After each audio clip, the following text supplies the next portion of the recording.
Alors, votre presque voisin, Philippe Plaza, va nous dire s'il a la même vision. En tout cas, une chose est sûre, Eiffage se positionne très fortement sur toute la chaîne du projet, de la création de foncier à la réalisation, mais aussi sur la conception, sur l'expérimentation, sur des projets complexes. C'est bien cela? Oui, oui. Moi aussi, j'ai commencé à la 7, hein, donc on est plusieurs sur la scène. Une très bonne école, alors. Très bonne école, apparemment. Ouais.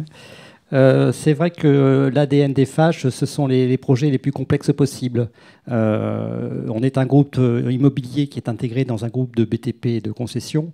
Et donc, notre palette de services s'exprimera plus lorsqu'on pourra intégrer dans le projet complexe l'ensemble des branches du groupe, l'énergie, les travaux publics, la construction, etc. Les enjeux de la ville sont de plus en plus techniques et financiers, et les projets s'inscrivent dans le long terme. Si je prends un petit exemple qui nous concerne en ce moment, Jean-Luc Poitvin parlait tout à l'heure d'appel à idées de collectivités.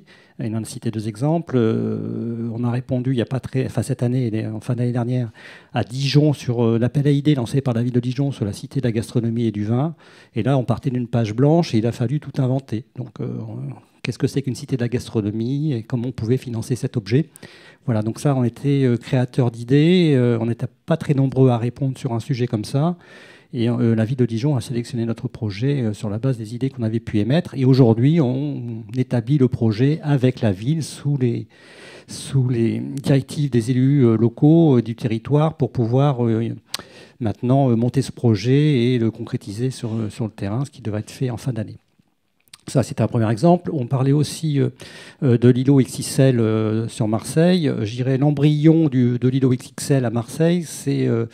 on a mis la petite graine, je dirais, puisque ça naît autour d'un écoquartier que nous sommes en train de réaliser, qui est l'îlot Allard, un ex-terrain Sophilo. Et ça est parti d'une idée. Là, il n'y avait même pas de terrain, il n'y avait rien. Et on a dit à la ville de Marseille, tiens, ça serait quoi? Je parle de ça il y a 5 à 10 ans. Ça serait quoi la ville en 2030? Donc, maintenant, ça serait quoi la ville en 2040 ou 2050? Mais on est parti de cette idée-là.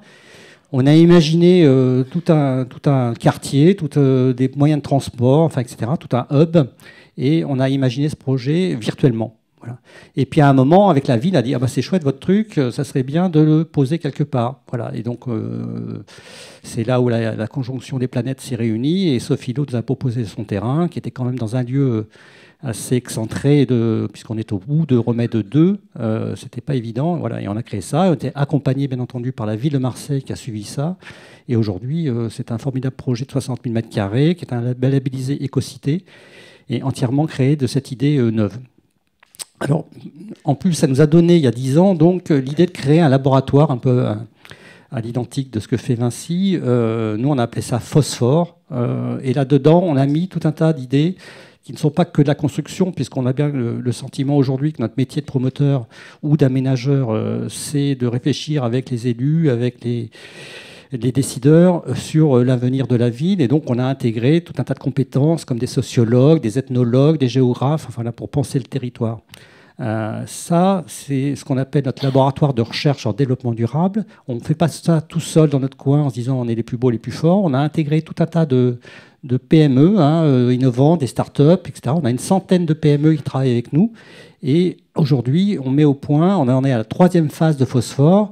Et à chaque fois que nous répondons à des appels d'offres ou que nous créons des idées, nous venons puiser dans ce laboratoire pour mettre en application l'ensemble des préconisations de Phosphore.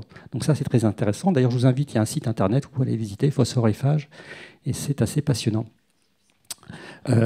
Nous, d'ailleurs, nous exportons ce principe à l'export, puisque nous avons gagné avec l'État français une compétition au Kazakhstan, donc ça va très très loin, sur la ville d'Astana, et nous réfléchissons au tout développement de la ville d'Astana, qui est assez extraordinaire.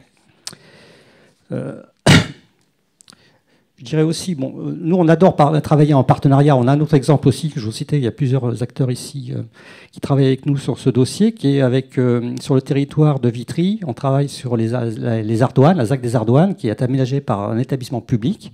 Et je trouve que le travail qui est fait là aussi, de dire on crée le projet ensemble avec l'établissement public. On est 6 promoteurs qui avaient été désignés il y a quelques temps pour travailler en workshop sur ce projet.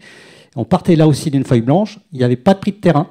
Donc, et on crée avec l'aménageur, ce qui est assez original, le prix du terrain sur la base d'un accord, bien entendu, d'équilibre pour les parties. Voilà. Donc là aussi, on part d'une page blanche et on imagine le projet et on amène chacun notre compétence à différents stades du projet.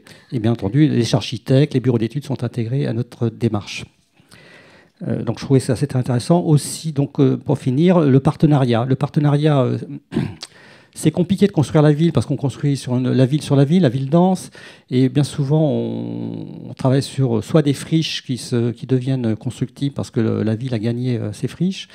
Et je trouve que là aussi, le temps où l'aménageur public faisait sa fiche de lot et faisait un appel d'offres, je m'excuse pour Isabelle, mais c'est pas contradictoire. Elle répondra. Comme je parle en premier, je peux dire ce que je pense. Le temps où l'aménageur faisait sa fiche de lot et faisait un appel d'offres et demandait le prix le plus cher au promoteur pour répondre, ça c'est un petit peu révolu. Je ne dis pas que ça n'existe pas, mais c'est quand même pas trop notre tasse de thé. On préfère co-construire ensemble avec l'aménageur et aussi avec le vendeur du terrain, parce que le vendeur du terrain, et là, je suis à la voisine de droite, la SNCF, qui est très intéressée aussi à ça. Elle souhaite valoriser au maximum son prix de terrain. Mais le seul qui donne le droit à construire, c'est quand même les élus. Voilà. Et donc, il faut trouver un accord tripartite. Je trouve que ce qu'on avait fait à Saint-Denis, sur le Landy, avec la SNCF, il y a une dizaine d'années, où on avait signé un protocole tripartite, où là aussi, il n'y avait pas de constructibilité, c'était une friche, et il a fallu créer le terrain. Voilà. Donc ça, c'est quelque chose qu'on aime bien, c'est créer le foncier et créer sa valeur avec les élus dans un accord tripartite entre le promoteur, l'aménageur et la ville. Voilà. Donc c'est un petit peu notre façon de travailler.